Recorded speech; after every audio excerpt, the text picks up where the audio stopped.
Amandemen yang kedua. Perubahan kedua dilakukan dalam sidang tahunan MPR tahun 2000 yang meliputi pasal 18, pasal 18A, pasal 18B, dan pasal-pasal lainnya. Perubahan ini terdiri dari 5 bab dan 25 pasal.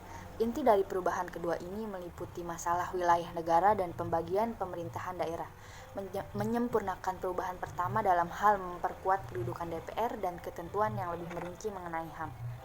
Khusus mengenai pengaturan HAM dapat dilihat pada perubahan dan kemajuan signifikan adalah dengan dicantumkannya persoalan HAM secara tegas dalam sebuah bab tersendiri, yakni bab XA, hak asasi manusia, dari mulai pasal 28A sampai dengan 28J.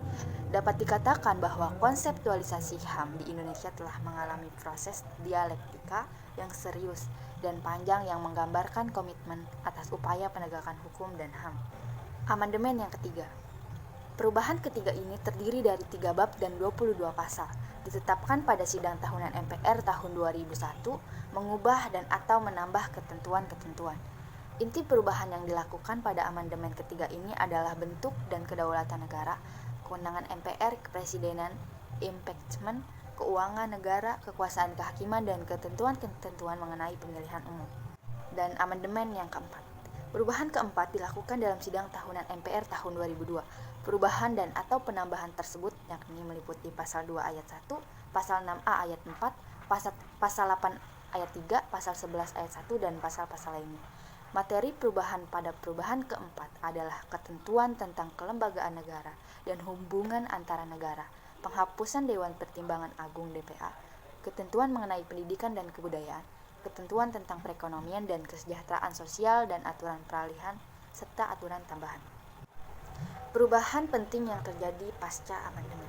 Perubahan struktur ketatanegaraan Indonesia pasca perubahan undang-undang dari yang pertama sampai dengan yang keempat, terutama yang berkaitan dengan kekuasaan dalam negara, telah mengakibatkan terjadinya pergeseran kekuasaan dari lembaga eksekutif ke lembaga legislatif.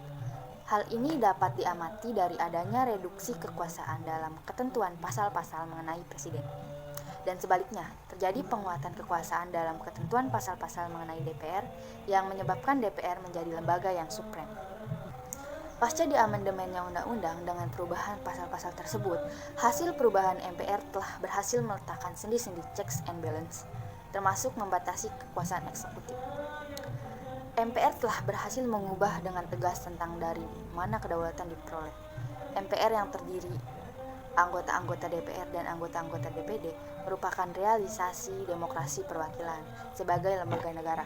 MPR hanya eksis ketika DPR dan DPD berada dalam sidang gabungan atau joint session.